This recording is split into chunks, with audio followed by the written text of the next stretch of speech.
Hi, I'm Jane Grohl. I'm CEO of the DevOps Institute. I'm here with Gil from Applitools. We're talking about visual testing at Jenkins World. It's day 2. As you can probably hear, there's a lot of buzz in the background. So welcome, Gil. Hi, welcome, Jay. So tell us a little bit about Applitools and the kind of services that you perform. I'm particularly interested in, visual testing.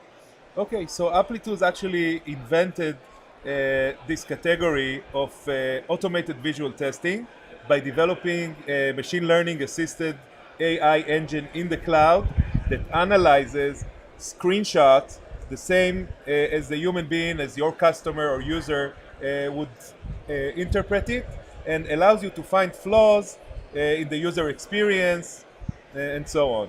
So it's natural testing. I mean, I love the idea of machine learning, right? So the machine understands your environment, it understands your platform, it understands your application. So it's essentially proactively identifying, right? Exactly, and it's also improving with time. So as long as we work more and we test and monitor more websites, more applications, or more mobile devices, and so on, the algorithms are getting improved. So right now, we'll get to the point where, like in 1 million test screen validations, we actually have less than 10 false detections or false misses. Wow, that's awesome. I mean, that Exactly. is awesome. You know, testing really seems to be a theme this year. I mean, I taught a class this week on leadership, and the 15 people that were in the class really concerns, challenges with bringing testing into their environment, moving away from a manual test environment to an automated or continuous test environment seems to be a theme. What kind of conversations have you had about that this week? So I think what happens is that because software development has changed, from waterfall to agile and now continuous integration and continuous deployment, you can't just hold the same traditional testing and monitoring techniques. It won't be fast enough, and it can't cover this huge matrix of devices, browsers, screen sizes, which change constantly. So you need to adapt all your testing methodologies to the new type of software development, and that's why we see that boom. Now, Applitools just moved and automated the last step that couldn't be automated without it, which is like a person viewing the application and finds bugs and issues, and we've managed to actually put that into a machine AI engine that does that instead of the human beings, but also not replacing them, but empowering them, providing them a tool to be more effective and to work much faster on all these breadths of devices and browsers.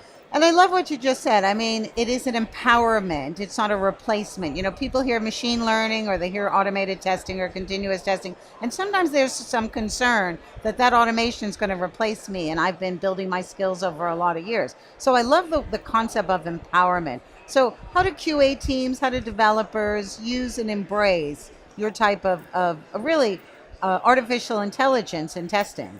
So with our tool, they can more focus on like the design of the tests, what the areas that should be tested, more exploratory testing, and do the tedious work of like testing every field, every color, everything else manually over 100. This is like tedious work that we can help them make them find more bugs, be much more effective and concentrate on the strategy of testing, on what do they want to validate, and getting out a better product faster.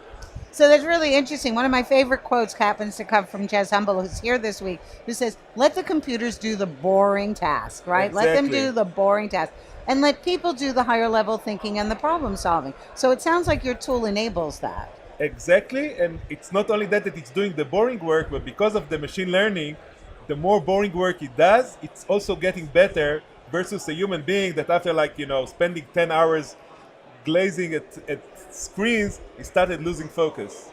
So we talked before we went on camera that you were here last year at Jenkins World. I was here last year at Jenkins World. And it was a good conference last year. Great, yeah. But there's a different energy this week. I mean, I'm feeling it. Are you feeling it as well? Like a Yes, really palpable energy. definitely see even more visitors from many more companies, getting more questions and more leads. Yeah, definitely seeing like a change in the buzz. And So, how long ago was Applitools founded? So, how long are. so Applitools was only founded in 2013. Okay. Only started like selling its product in 2015, but we already have more than 250 customers, including Fortune 50 customers from very big segments, software to pharmaceutical to online marketing to online banking, and so on and so forth. And that's really fascinating too. One of the observations I'm making is that at the enterprise level, when we start to look at the large scale enterprises, we're trying to figure out how to scale DevOps, right? I'm seeing a lot more of that, of those type of individuals here, even on the business level, CIOs, CEOs, certainly practitioners. Are you seeing that as well? Sure, because I think, if testing in the past was more related to like checking the version of the software, today with digital transformation, actually the business aspects are shifting to the software. So now testing, you don't only test the functionality or like something in the code, you actually test the functionality and the continuity of the business and making sure that it's up all the time, that it's continue to generate revenues 24/7 for all your customers everywhere in the world on every device and browser that they are using. So, this is much more critical to the business.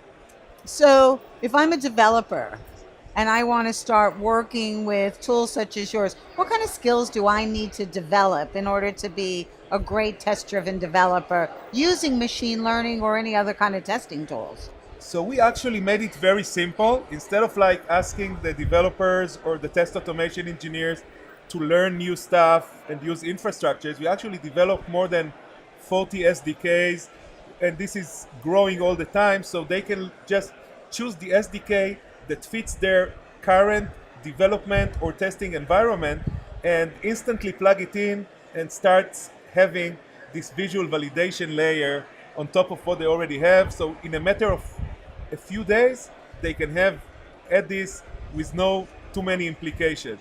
The other part that we are doing is allow them to connect the outcomes of their testing to the other tools in the tool chain that they are using, like Jira,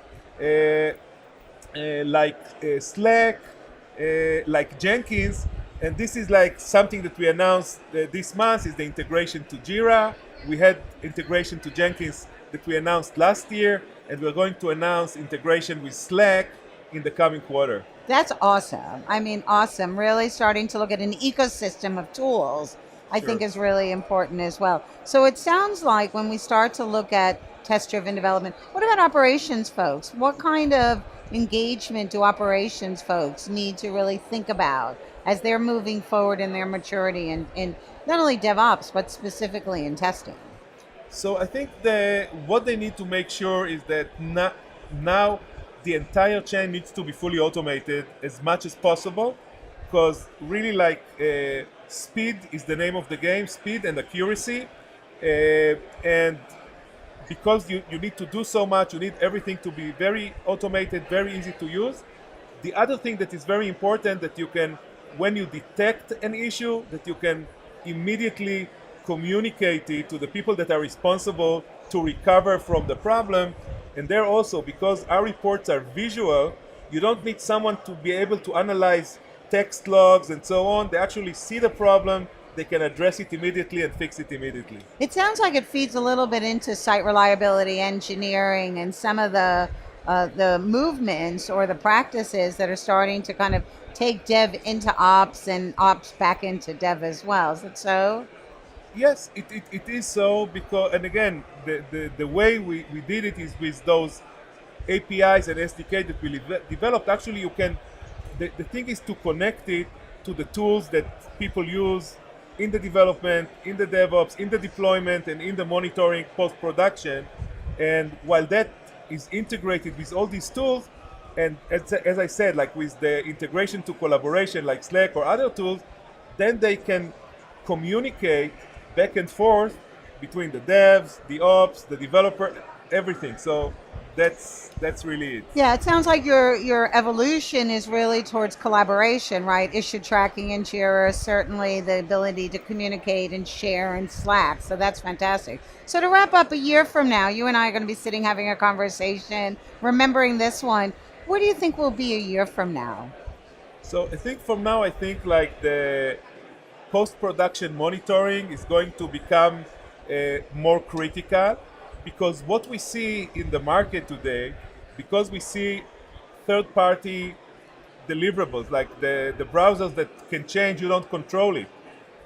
Microservices, you didn't do anything with your application, but some microservice has changed, and now things have started to break. So this is something that you can only detect in monitoring in production. We'll see that more and more, and it will need to happen faster and faster. Awesome. Well, thank you. I've enjoyed our conversation. I hope you have as well. It's been very educational to me. I hope it's been very educational to everyone else. So I'm Jane Grohl, CEO of the DevOps Institute. I'm here with Gil from Applitools. We're at Jenkins World.